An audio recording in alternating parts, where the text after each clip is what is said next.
It's me, Vicky Marie. Good morning, good afternoon, or good evening, wherever you are in this crazy world we're living in. So, what we're going to talk about first of all in this interview is because it's been a year now since Sebastian Rogers, 15-year-old, high functioning, autistic teenage boy, went missing from his home in Hendersonville in Tennessee in America. Literally disappeared almost as if in a puff of smoke, didn't he?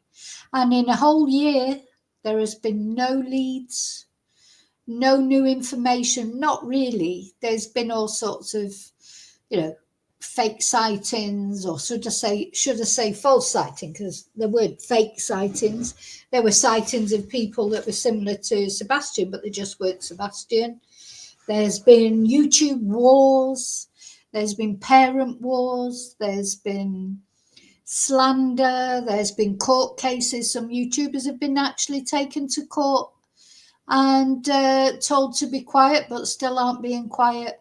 It's just been an absolute shit show, really, because with nothing official from the police, etc. So it's now been a whole year. Could you imagine that? Think about that. Your loved one going missing, and a year later, you're marking the anniversary of that day that they went missing with no leads, no new information. No one's been called a suspect, but nobody's been cleared. This case seems to have split into two camps. Like, you've got the people that support Seth Rogers and the people that support Chris and Katie Proudfoot. I just support Sebastian. Just want Sebastian to be found. And if it turns out that Chris or Katie have done something, or Seth has done something, well, yeah, that's when I'll give my judgment on them, when it's been proven that they've actually done anything. In the meantime, I won't be accusing this mother who has lost her son, and there is literally nothing. Now, don't forget, sometimes these cases happen, and there is suspicion on the parents, of course, because the parents are always going to be the first suspects, aren't they?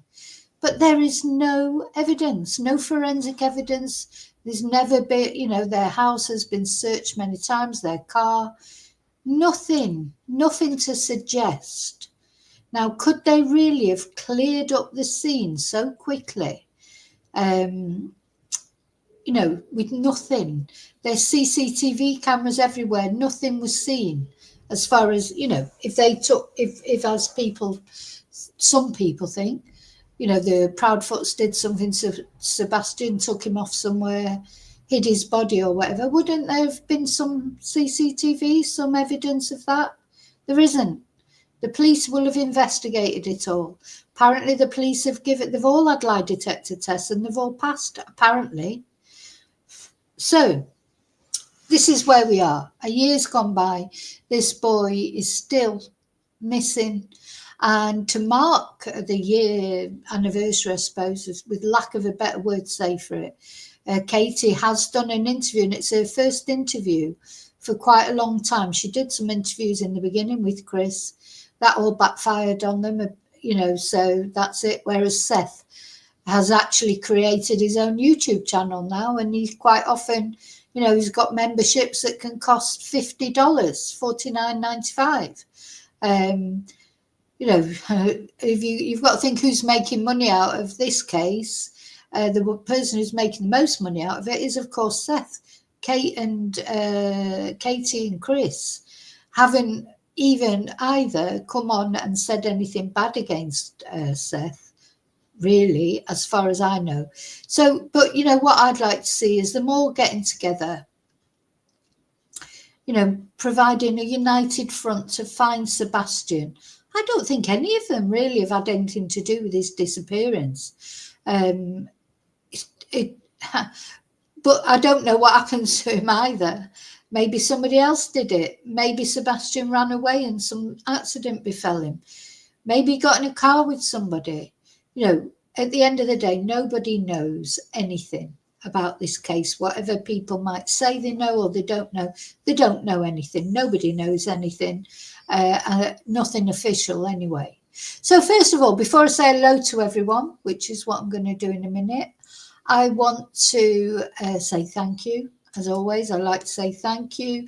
Oh, and another thing I want to say is stay watching till the end. If you're interested in the Madeleine McCann case, I've got some information about the Madeleine McCann case that I'm going to share with you at the end of this video.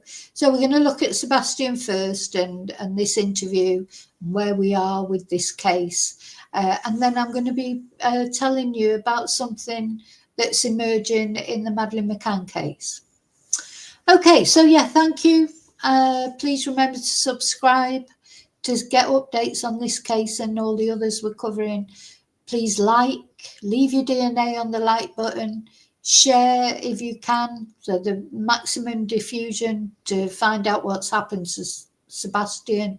You know, there may be someone who just hasn't seen anything about Sebastian. Believe it or not, you know, not everybody does.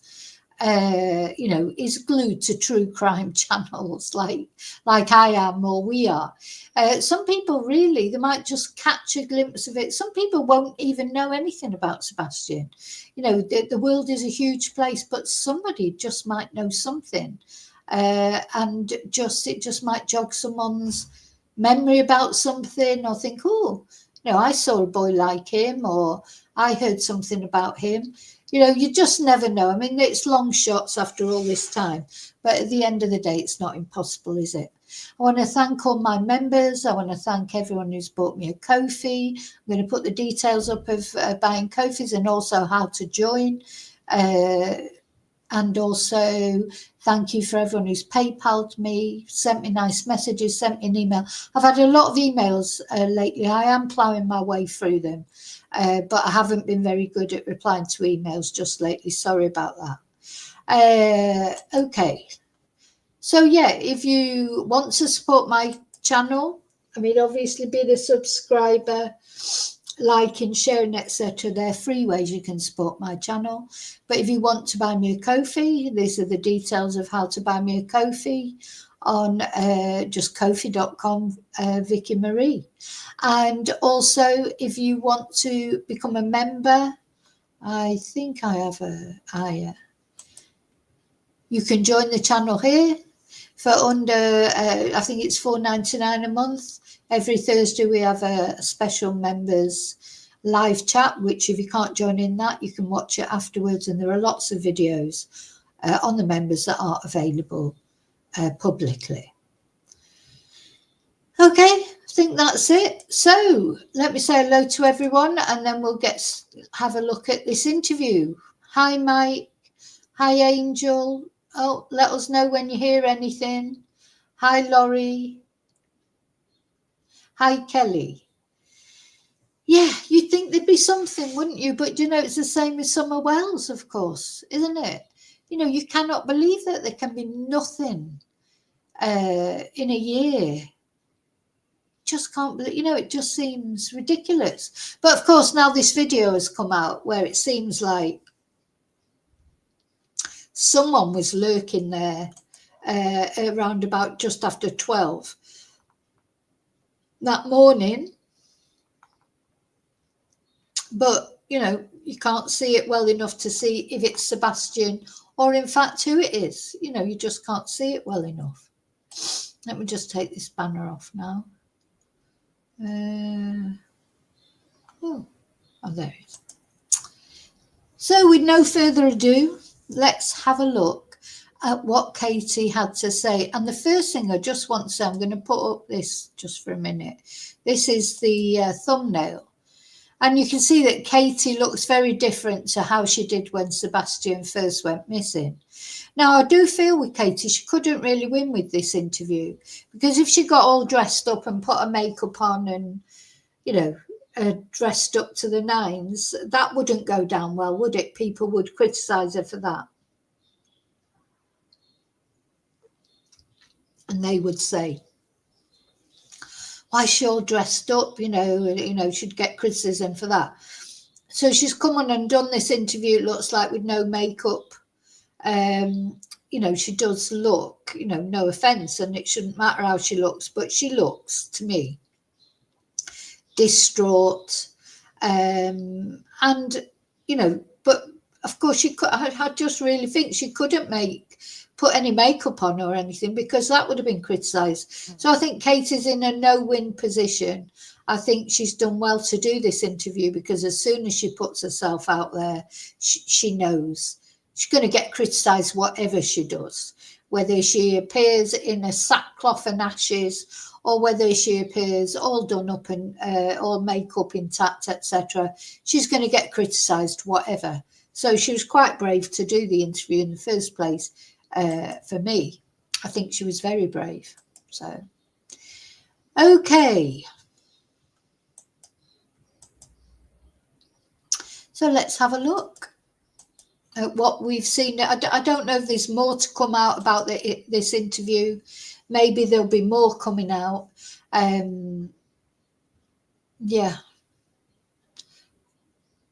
Now, I know you'll all let me know what you think in comments. Just try not to be too cruel to Katie. I mean, you can have your views. Maybe you think she is lying.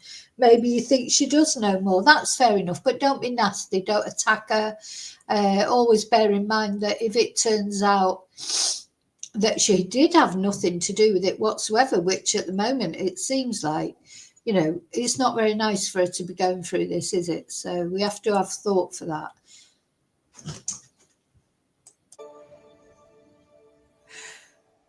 The last time I saw my son was when he went to bed. Tonight marks 1 year since Sebastian Rogers disappeared from his home near Beach High School in Sumner County. He's 16 now, but there are still no confirmed sightings or leads in the case. Fox 17 News' Kelly Avellino sat down with Rogers' mother, Katie Proudfoot, and the search for her son and the ongoing public scrutiny surrounding. Yeah, who still do, you know, they're so disrespectful. Rogers, his mother, his name is Sebastian. Is it such a big thing to be able to just mention someone's name rather than their surname when they're a victim, you know, a missing boy? I mean, listen, if it's a perpetrator, I don't care what they call them. But when you're talking about victims, these mainstream media, they always are so disrespectful. It drives me absolutely crackers. This investigation. Green tea. A voice and an exuberant smile that have been missing for a year that Sebastian Rogers has gone without his favorite things. Cats are the number one. He loves animals, almost all animals. Animals, video games, books, and any chance in the pool. He loves water.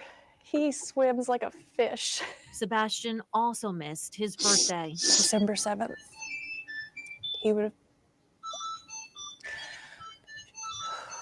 He turned 16, and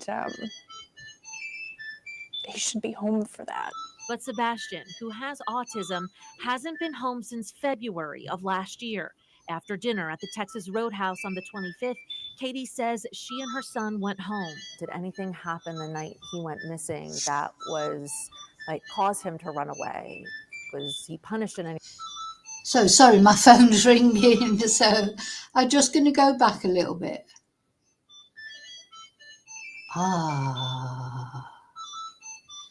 So irritating. There you go, it stopped. Sorry, I want to go back a bit because I wasn't concentrating because the phone was ringing. Video games, books, and any chance in the pool. He loves water. He swims like a fish. Sebastian also missed his birthday.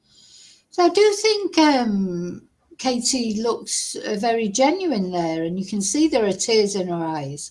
You know, the trouble is, I think, you know, and I'm guilty of it as anyone, we watch these interviews by people who've lost their loved ones who are maybe a little bit under, because of course the person that's closest to anyone is always the first suspect, be it partner, parents, friends, whatever.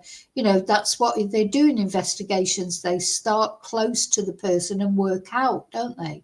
They don't start outside the person's circle of friends and family and then go inwards. Now, the problem is when we watch these interviews, we don't know how these people are normally, do we? So it's one, we don't know what is someone's normal behaviour when their loved one is missing, unless you've ever had that happen to you.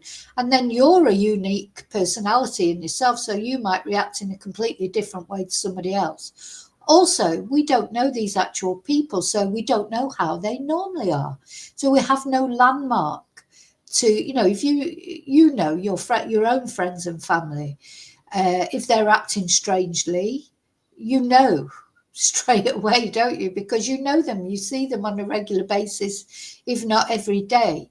And when they're saying strange things, you think, oh, that's not like them. Or now the problem is with people like when we follow a true crime, we know nothing about these people. We don't know how they normally are. Maybe Katie's always a very calm person because, of course, she's in the Navy, wasn't she? Or is she still? She's been a service person. There's so many things we don't know about the people that we see being interviewed, and we're just judging them on what they're saying in that moment, but we have nothing to compare it to. So we've got to be aware of that. We can't look at it and think, oh, she's acting more differently than she really is. I'm always struck by, and I think, remember the Chris Watts case, when the neighbour took the policeman aside and said, he's acting really strange, he doesn't normally talk as much as this. See, they're the people who do know. A neighbour who talks to them on a regular basis, he knew that Chris Watts was acting suspiciously because he was talking a lot and he didn't normally. Well, the policeman didn't know Chris Watts from a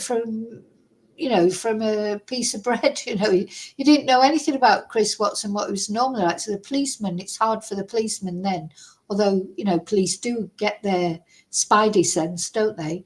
But they've got nothing to base it on. Whereas that neighbour straight away knew that Chris Watts was acting strangely. So that's what I'm trying to say, even though, we'll try and sort of look at Katie's behaviour in this, and, that's the human nature in us. We've got to be careful of not trying to judge Katie by how we would think we think we would react, how other people have reacted. We just don't know Katie. We don't know her as a person. Birthday. December 7th.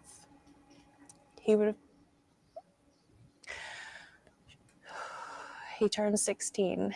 And the other thing is, you can tell Katie's really worried about what she's saying because she's probably been told as well, just be careful what you say because everything you say is going to be picked apart. And she does say something there that I think you can see that she realizes, because she goes to say he would have turned 16, and then she obviously thinks better of it.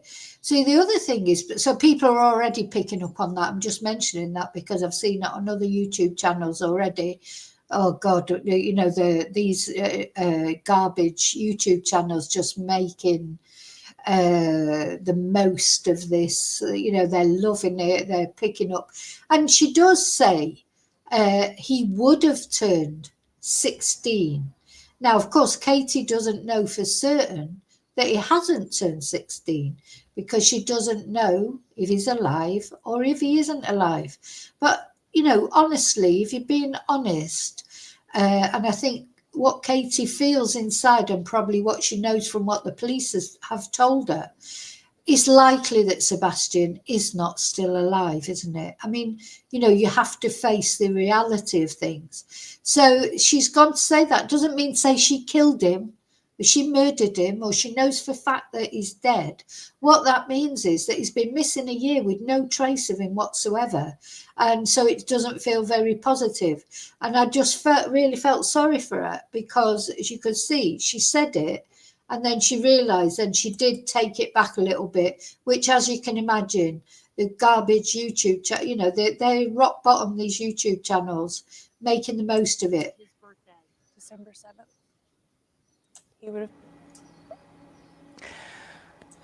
he would have. And then she's probably thinking, for fuck's sake, they'll be making, imagine knowing that every little thing you say that can be construed in any way, shape or form. I mean, I think Katie looks very upset there, to be honest. And you can see that she's probably thinking, oh my God, they're going to make a meal of that, which of course they have. He turned 16 and he should be home for that. But Sebastian, who has autism, hasn't been home since February of last year.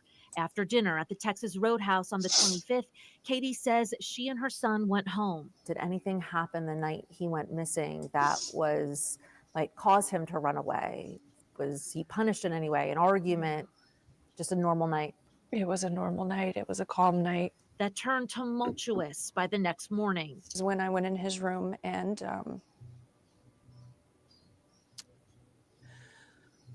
he wasn't there. He wasn't in his bed. Katie says she frantically searched the house and drove around the neighborhood at 6:30 a.m.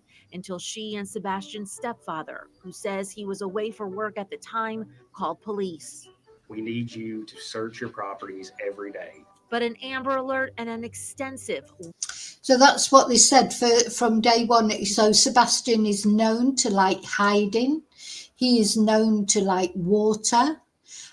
So, you know, the policeman there, Jeff Craddock, said, you know, we need you to search your properties every day because Sebastian could have hidden somewhere, maybe got locked in somewhere.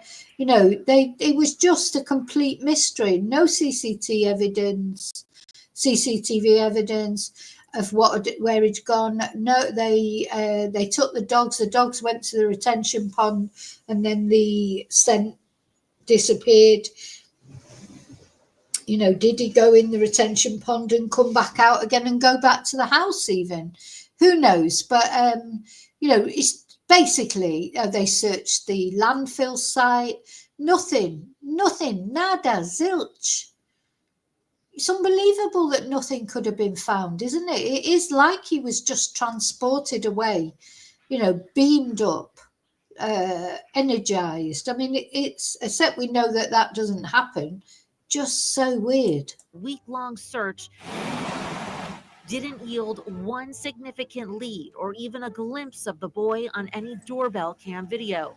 Days later, investigators combed through a landfill 2 hours away, still saying they had found nothing. There is no evidence to support foul play is involved in the disappearance of Sebastian. But at this point, you don't rule it out? We're not ruling anything out. For the next year, any activity... Oh, JLR's there on the thing. So, yeah, right from the beginning, they've said no evidence of any foul play. But, of course, they said that they say that in most cases. They said it in the Samantha Murphy case in Australia, no evidence of foul play until, boom, suddenly there was, and they arrested someone. So it doesn't mean to say there wasn't any foul play. It's just they have no evidence of it. And we watched, was it yesterday, we watched the video of Mr. Craddock saying that nobody is ruled out, but nobody is a suspect. You know, they haven't named any suspects, but nobody has been cleared. In other words, they haven't got a Scooby. Activity involving Sebastian's case would fuel... Oh, and that Betty bullshit. Oh my God, she is a dreadful woman. You know, thank God she's had to go to court. Any activity involving Sebastian... She's a nasty, horrible woman, isn't she? That Betty bullshit. I mean, really, really nasty, awful. She's got some massive karma coming to her. But anyway, it's already coming to her because she has been taken to court. Honestly, I can't even watch these YouTubers to see the crap they're saying. Case would fuel droves of online followers and even a restraining order against one YouTuber. Yeah, good. And she doesn't give a shit because she's loving it. She's probably the most attention she's ever had in her life. Probably nobody in her life takes any notice of her. She's got a sad life, a sad, pathetic life. And she's getting a bit of attention, she's getting her 5 minutes of fame. She's probably hoping that Sebastian Rogers is never found so she can keep on churning out the shit that she keeps churning out. But people watch her. You know, so at the end of the day, I just think, what's wrong with you? If you think this woman has got anything to offer to this case, or even cares anything about Sebastian Rogers, I'm sorry, but you're deluded as she is. There were quite a bit of people that were, you know, sending some very threatening and hateful messages to us. What would you say to those people? Just stop. Fox 17 News sent the Sumner County Sheriff's Office, the lead agency in the investigation, a list of questions in anticipation of this story, including asking if there are any new leads, what kind of evidence detectives have vetted, and if investigators still believe there is no indication of foul play. Sheriff Eric Craddock responded in an email saying, "This is an active and ongoing investigation. We continue to work with our state and federal partners. We will continue to seek a resolution in this case." What do you believe happened to Sebastian?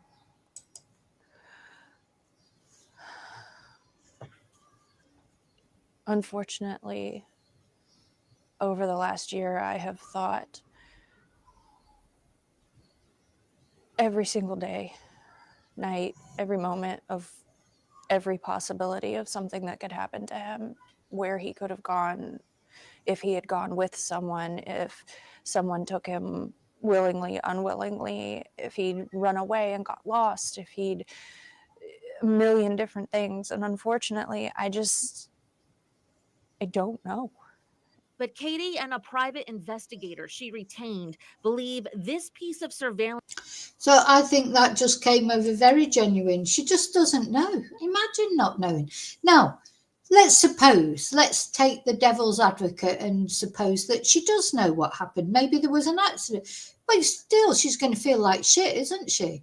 So, you know, I cannot imagine the mentality of somebody who literally, I'm not talking about people who just discuss the case and the different theories. I'm talking about people who specifically attack someone who has lost their child one way or another, unless they think it was just a spiteful murder or something, that she enjoyed it and, you know, she's some sort of fucking psycho or something, maybe. But, you know, I don't understand. I understand people speculating if something had happened because people want to know what happened to Sebastian.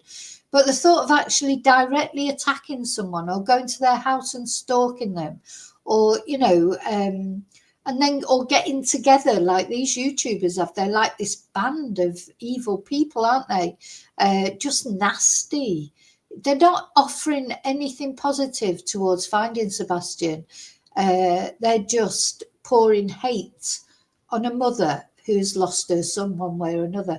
Just beyond me. I don't understand it, to be honest, either, even in the Madeleine Soto case. And don't forget, she disappeared at the same time as Sebastian. I think it was on the same day, but of course we know what happened to Madeleine. And her mum gets a similar thing. Whereas her mum, again, I've stopped watching some YouTube channels because all they're doing is casting shade on Jennifer Soto. Again, without any evidence. The police have said, you know, haven't said that she had anything to do with it. I'm not saying she wasn't a crap mother. Maybe she was a crap mother, but that's not the same as actually murdering somebody. And, you know, I just don't understand it. It's video after video. You know why those YouTubers do that? Because they know it'll attract views and clicks. And so even, you know, YouTubers that I had a bit of respect for before, I've stopped watching them now because I just can't keep watching this constant slagging off of Madeleine Soto. Now, there's other, I suppose you could say the same thing about the McCanns. You know, as much whatever happened to Madeleine McCann, you know, still, would you really be targeting them and going to their house or sending them horrible messages? Even though there's probably more evidence in that case that maybe they know more about it, then there's nothing to say that Katie knows anything about it. Nothing. So leave her alone, you foul people. Oh, no. But Katie and a private investigator she retained believe this piece of surveillance video taken the night that Sebastian went missing could be a lead in the case. 12/17, a couple So this is Steve Fisher, who is the private investigator who's been employed by the Proudfoots. And of course, he's in direct confrontation, isn't he, with Dog the Bounty Hunter and Nick the Hat and all, those ridiculous people. And of course, this actually came out last week, and he was a bit annoyed because it wasn't supposed to come out till this week, apparently. But looking at that, definitely somebody comes out the house, and let's have a look at it again. This piece of surveillance video taken the night that Sebastian went missing could be a lead in the case. 12:17 in the morning. So that was somebody. Who was it? It was somebody. It may not have been Sebastian, but it was somebody. A couple 100 yards away, there's a figure. The Sumner County Sheriff said the video has no relevance to the case, but the Proudfoots aren't dismissing it until the identity of the person is confirmed by investigators. Unfortunately, any possible break in Sebastian's case has gone nowhere. No child goes poof. He's somewhere. Sebastian's father, Seth Rogers, has also endured a year without his son. Sebastian, son. Seth brought in a team offering their own reward of $347,000. That's on top of the FBI's $50,000 reward. Stop looking. Yeah, so I think it might have been Micah. Somebody said yesterday, why is it $347,000? I mean, it's laughable, really. They are laughable. When I read the at-night intelligence tweets and things like that, it's like something off the Pink Panther or something. It's like something that's not real, except it's deadly serious. This is a young boy who's gone missing, and they're dealing with it like there's some sort of fake $347,000 reward. $347,000. What? Where does that come from? Where does that amount come from? First of all, also, yeah, I feel like they're only offering that because they don't think it'll ever be claimed. Imagine if somebody turned up tomorrow with Sebastian and said, "Oh, can we have that $347,000, please?" They'd shit themselves, wouldn't they? It's like, oh God, where are we going to get through? We have to scam some more people and get this money out of it. It's just crazy, isn't it? And of course, their team, Seth, aren't they? Tony Maroney, Tony the Phony, Mathis, and Seth. Honestly, I find it very hard to find any sympathy for Seth now. He's lost his son. I don't want to cast shade on him. I don't think he had anything to do with it, but I do think he's capitalizing out of it, and he's making out he was like, number one father. When he actually wasn't. He had frailties just like the rest of us.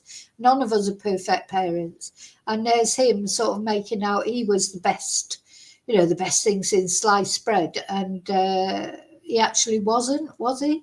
And I've seen the divorce papers. He's a domestic abuser. Look at this to give up hope. Allegedly. Hope that's still evident among volunteer searchers. I'm not going to stop. Missing. Yeah, that boy, he sort of disappeared, didn't he? Was he the one that took the gun? Hope that's still evident among volunteer searchers. I'm not going to stop. Yeah, wasn't he the boy that turned up somewhere with a gun or something? I don't know, I might be getting it wrong. I need to do a bit of a look at the news items from back in the day. Missing signs and ribbons in Sebastian's favorite color. And God, right now, we're seeking you to reveal the truth to us. Katie says detectives. So that was a previous vigil. There's a vigil coming up this Saturday, which I think all the family are going to be at. I hope so. I hope they join together. Searching for that truth left no question unasked. Lie detectors. Yes. For yourself and my husband. Which Katie says they passed. We don't know what investigators say about the test, but Katie says they have searched her home. Thoroughly, many times. Cadavers. Now, I did email the police department to ask if they had passed their lie detectors, and they did write back to me, at least. But they said they wouldn't divulge any information because it's an ongoing investigation. So that was the end of that. Searchers. What do police tell you at this point? What do they think? unfortunately, that they have zero evidence. Zero trace of the boy with a smile that's imprinted on countless hearts. Now, it's said that they do have, you know, Craddock himself did say they did have more evidence, but they couldn't talk about it. And Katie has said that on a previous occasion. I did feel then when Katie answered that, maybe she does, like she's saying that they have no, but I think they do have something, but they're just not releasing it. Of course, you know, no police department is going to release all the evidence they have. Especially, Katie says, on her own. I would just like to tell my son that I love him and to know that we are never going to stop searching. So a lost smile can be found. Anyone who believes they may have seen Sebastian Rogers should immediately call 1-800-TBI-FIND or the Sumner County Sheriff's Office. There is a vigil for Sebastian this Saturday. Oh, sorry, I'll just play that. Saturday, March 1st at 2 p.m. at the Celebration of Life Church in Hendersonville. We will certainly continue to update you on any information we learn in his case. I'm Kelly Avellino for Fox 17 News, your Code Red station. Yeah, Jaden, that was it, Jaden. And there was something strange about Jaden because he seems to have, you know, I can't remember the last time. Can't remember the last time he was seen. Maybe it was a gun incident. Sure, he turned up with a gun somewhere and lost the plot a bit.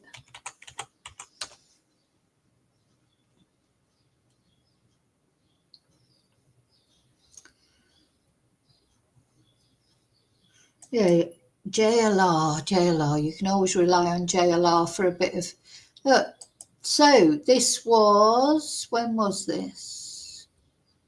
This was April last year. People at the Sebastian Rogers rally alleged that a man named Jaden arrived holding a firearm, demanding to know how their rally will help to find Sebastian. Police were called and they are now looking for Jaden. So I don't know what the result of that. I don't know the result of that. Did they arrest Jaden? Was he charged with anything?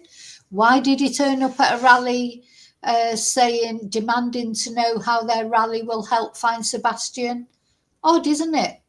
And then since then, I would say that we haven't really heard anything of Jaden until that just then. Or am I wrong? Maybe he's been mentioned on other YouTube channels or whatever, but I haven't seen anything about Jaden. He seemed to just sort of fade away. Sorry, I'm just having a look, but I can't see anything else. Might be something on TikTok. The trouble is, you can't always believe everything on TikTok, can you? So, no. But anyway, so that was Jaden. That was Jaden. Apparently was carrying a firearm. Yeah, don't know what there is. Some of you might know if you may have seen it somewhere else, but I don't know what happened there. So that was the interview. So remember to stay tuned to the end of this video because I've got some news about Madeleine McCann. But just before we finish on the subject of Sebastian, I just want to I wanted to show a bit of Seth.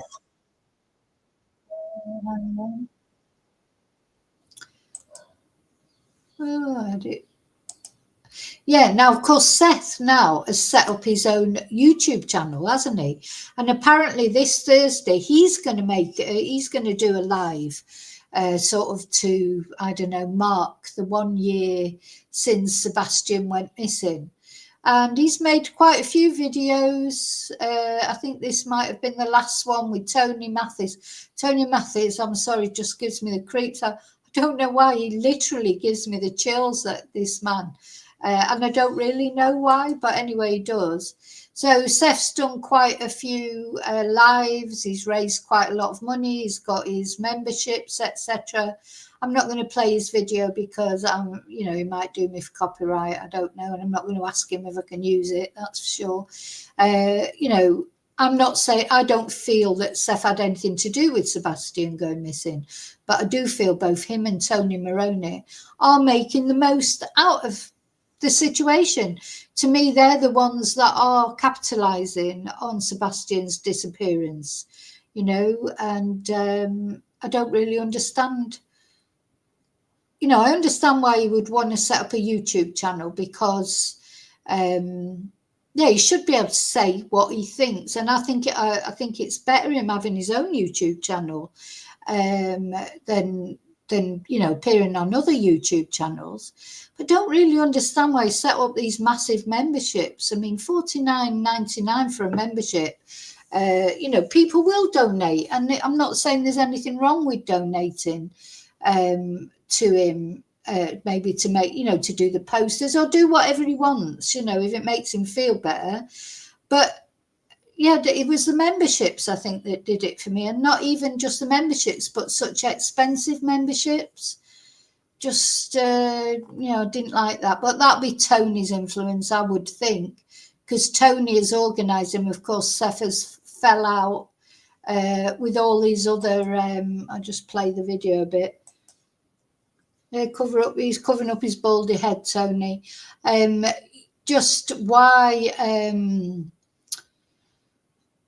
what's the word I was going to say there? You know, why, and of course he's used his YouTube platforms to slag off Katie and Chris quite a lot.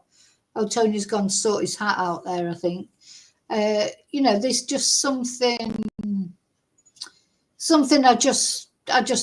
it just seems weird to me to be doing this. But anyway, there you go. There you go. Who am I to judge? Who am I to judge?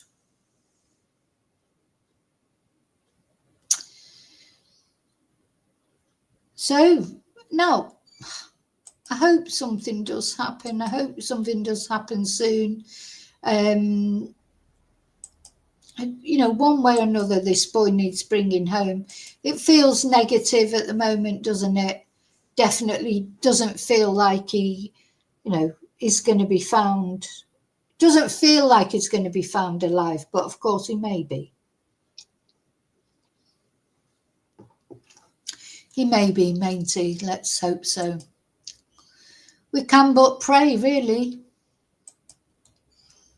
That's all we can do. But I'm going to be putting together, I think what I'm going to do with Sebastian, a bit like I've been doing with Madeleine McCann, just making short videos, just some of the information that we've had, you know, which, like things like that about Jaden turning up with a gun at the vigil and or the rally, things that we might have forgotten going back, because there's no new news. So I think I'll be doing that, just some snapshot videos about what's happened, what's going on, maybe having a little look at the early interviews with Chris and Katie.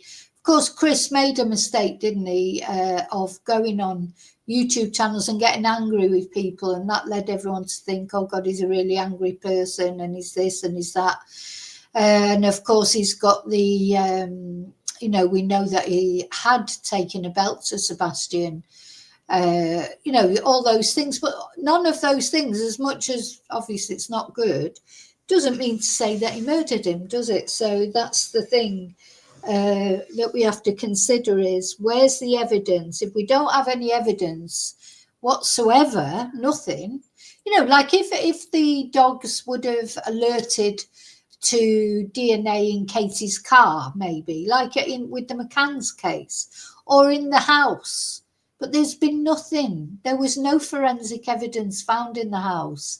And if somebody's died in a house, that is virtually impossible to clear up everything and leave no traces whatsoever in the house, in the car. It's virtually impossible these days. So that to me just says it more than anything, that if there was, apart from the lie detector, no forensic evidence found. So these days, if no forensic evidence is found, there is nothing to be found, in my opinion. So,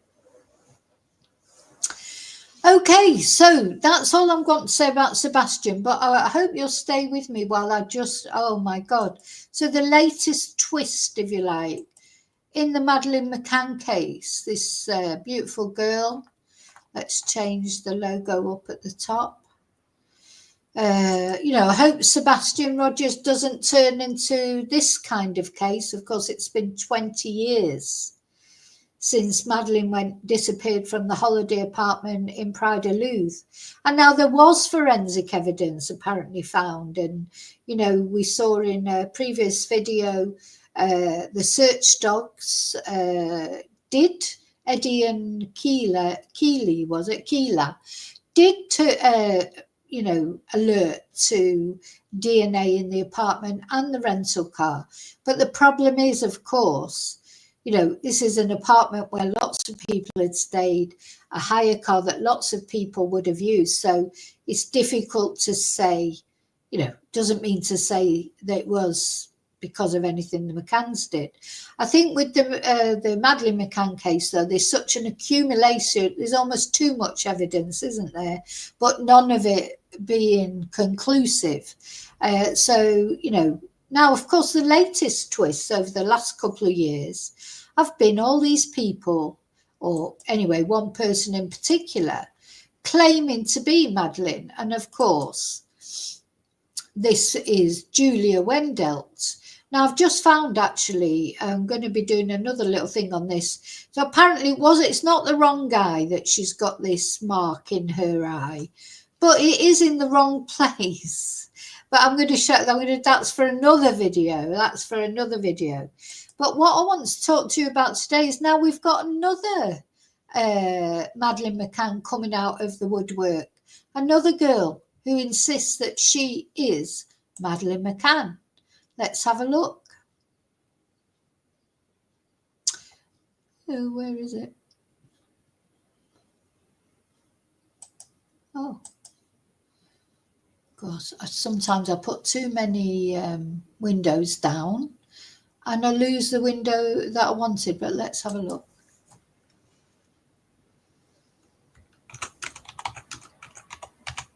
So Julia's going to be really peed off because Julia Wendelt, of course, she's in prison. She was arrested, wasn't she? As soon as she arrived at Bristol Airport, she was instantly arrested and she's been remanded in custody. So now it turns out there's an American Madeleine McCann, or a woman who's American claiming to be Madeleine McCann. So have they got to go through it all again? You know, so one feels like one woman is being dealt with, and another woman, here pops up another girl. So an American woman from Arkansas has made the outlandish claim she is the real Madeleine McCann, brazenly claiming she has DNA proof, despite her comments being widely discredited.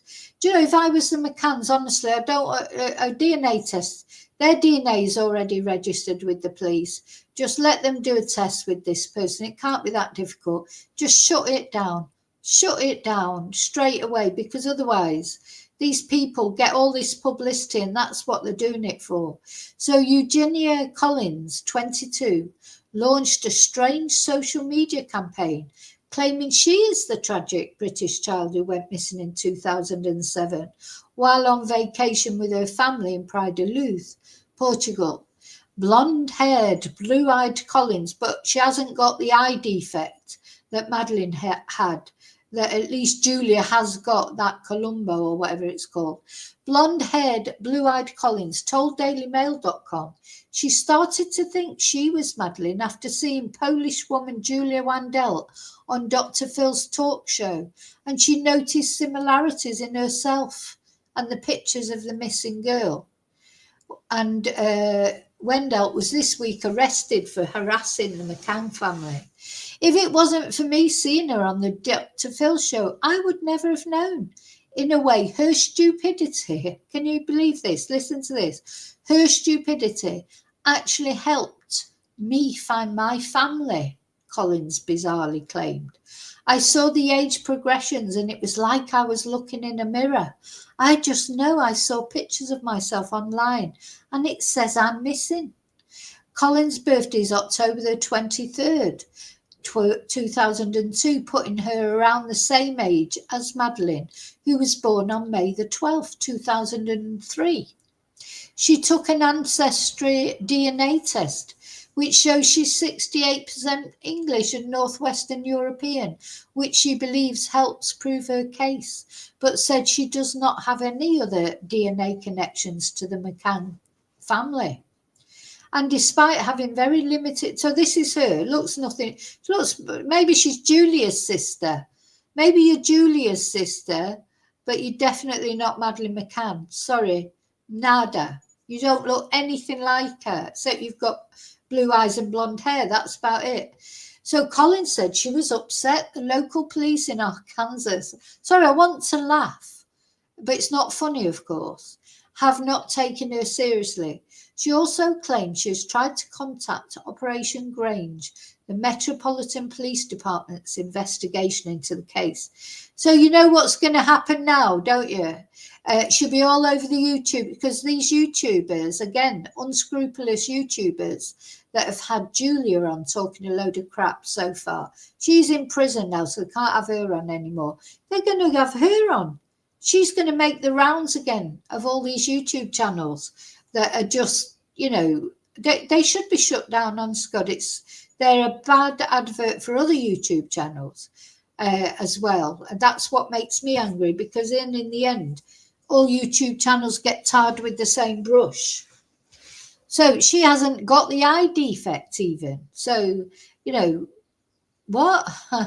Again, looks absolutely nothing like her. Yeah, come on, got different colour eyes. You haven't got the eye defect. Oh my God. Collins claims that she became suspicious of her family when she tried to get a new ID and couldn't get a copy of her birth certificate. I am unable to get any kind of identification, so I must be Madeleine McCann. No, Collins said, because I couldn't even get any help from the people at the Red Cross when my house was burned, because I have no identification. I have never seen an original birth certificate, neither. The only thing I saw had someone else's name wrote on it, and they marked that out and wrote mine above it, despite being hell-bent on the fact that she is the missing British child. Collins has not shared her mother's name. Funny that, isn't it? Funny that. I wonder why she hasn't shared her mother's name. I mean, you know, it is bloody ridiculous, isn't it? Ridiculous. She shared a writing prompt that she did in elementary school that she believes describes her kidnapping, and pointed out she has photos of herself wearing a dress similar to one. Sorry. Oh my God. Oh, beam me up, Scotty. Honestly, sometimes I just wish that I was beamed up. She has photos of herself wearing a dress similar to one that Madeleine wore in one of the last photos of her. Social media users who think that the woman's claims are bogus have pointed out several major differences between Collins and Madeleine. Not to be rude here, but your eye doesn't have the defect in it. The reason I'm not convinced is because I don't see the same spot on the eye in any other photo. Oh, dear me.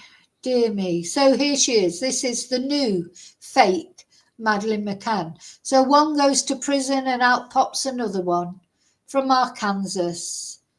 That's Madeleine McCann, apparently. Well, I'm sure you'll let me know what you think in comments.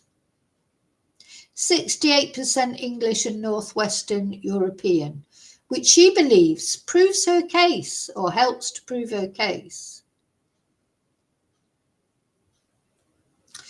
She also said that the man she believed to be her biological father, Eugene Collins, is actually suspect. Oh, it's sad, isn't it? There's so many sick people out there. There's people out there just they're ill, you know, like. So this is supposed to be a biological father, I presume, on the left. Looks like a mugshot. Is actually suspect Christian Bruckner. Let's have a look at this. What's this video? Oh,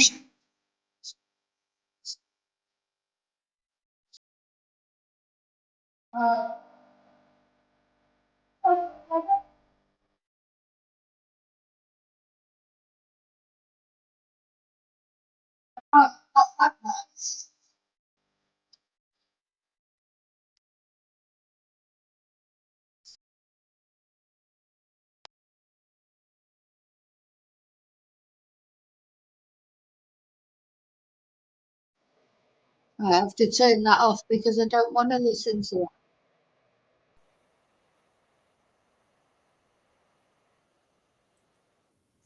I have to go back to that again because I don't want that music on because they will definitely pull me up. They don't like music on YouTube.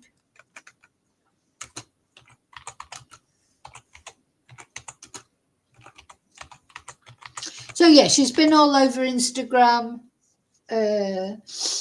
TikTok, talking about it.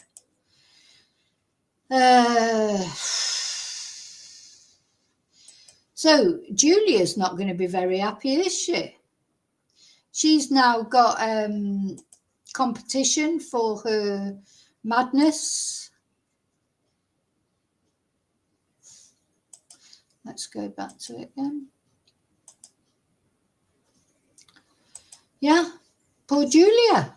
So Julia, not only she's in prison, but now it turns out she's not the only Madeleine McCann. There was something else I wanted to show you. So, girl, unless you have the eye thing that Madeleine had, please stop this nonsense. She did address some critics who pointed out her ears are differently shaped than Madeleine's. Oh my God. Now, as I say, I'm laughing, but it wouldn't be funny if it was your daughter. And whatever I think or don't think about the McCanns, they lost their daughter and they've got these idiots, coming at what? Oh, come on. And not only, it's bad enough what these girls are doing, but I do think they are delusional or crazy or something.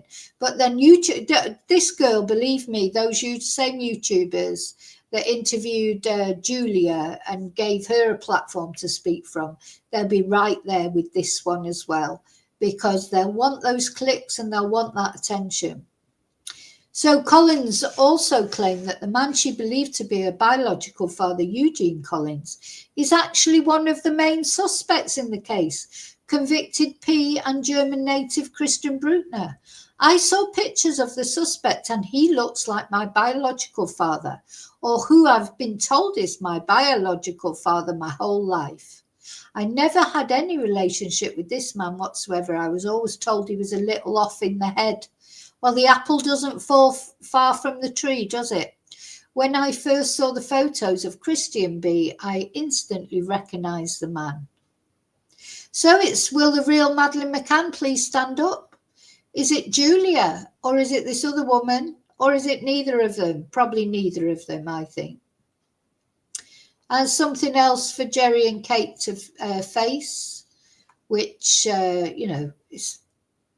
it's not nice, is it? At the end of the day, whatever we don't think about what happened, it's not very nice. Why can I not get off that? Because I did want to, hang on. Now, I haven't looked yet. There's an article, of course, that Julia's, so here we go.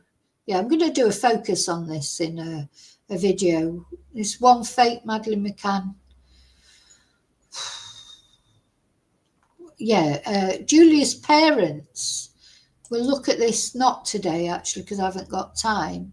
But yeah, we need to look at how the heartbroken parents of Polish Madeleine McCann are at their wits' end over the daughter's lies. You know, they've probably gone through absolute hell with Julia because of her mental health. You know, and they're suffering for it. She said that she was abused, this had happened, that had happened. I don't believe anything she says. I bet these parents have tried to be the best parents they possibly can be, and she's just thrown it all back in their face for whatever reason. So, but I'll look at that in another one. So I just wanted to let you know, there you go. We've got two Madeleine McCanns now. Yeah, I'm Spartacus. I'm Madeleine McCann. I'm Madeleine McCann. You know, it just, neither of them are the right age. The DNA proves nothing. But if I was Kate and Jerry, I literally would say to the police, take our DNA, test it. Anyone who comes up, how much does it cost? I'd pay for it myself. At the end of the day, millions and millions of pounds have been spent on this case. So what difference does a couple of DNA tests make? You know, a couple of £60 DNA tests or however much they cost. They've already got Kate and Jerry's DNA, so they don't have to take it. Honestly, I would just shut them down straight away, because you know what? You don't shut them down, they're going to be all over, and the mainstream media will present it like the Daily Mail did, and they'll, you know, because at the end of the day, it is a story. So, you know, presenting it is one thing, because it is something that is relevant to a case. You know, I suppose you can see why people would present it, but then you'll get the YouTube channels cashing in on it like big time, because they know that they get this person on for an interview, try and make them feel like they believe them when really they haven't, you know, they don't. You know, exactly, Scotty. Why don't they do that? I don't know. I would do it. If that was me, I would do it. But then I presume I would be innocent, you know, because that begs the whole other question. Maybe the McCanns, you know, there's a lot of ways you can look at it. Some people say, why should they be held to ransom by nutters? But they've already given their DNA, haven't they? So they're wouldn't actually have to do anything, would they? And it would be the police that could do it quite easily, simply, cheaply, you know, and just shut down that shit straight away. That's what I would do. I wouldn't have that lingering. But, you know, is it because they prefer a bit of mystery in the case? I don't know. You know, that's not for me to know for the answer to that. That's for the police to find out. Okay, I'm going. So thank you for being here with me. Thank you for listening, and thank you for caring both about Sebastian and about Madeleine. Hopefully we'll get some answers, if not one of these cases, both of these cases. Why not? I think DNA is a new, you know, I do think the Madeleine McCann case will be resolved. I don't know how exactly, but I don't know, I just feel like we are going to have an answer to Madeleine's case sooner or later. And the same with Sebastian, just not sure when. But anyway, thank you. And as always, take care of yourselves. You are the most important person. Please look after yourself. I'll see you really soon in the next video. Till then, may your God go with you. Bye.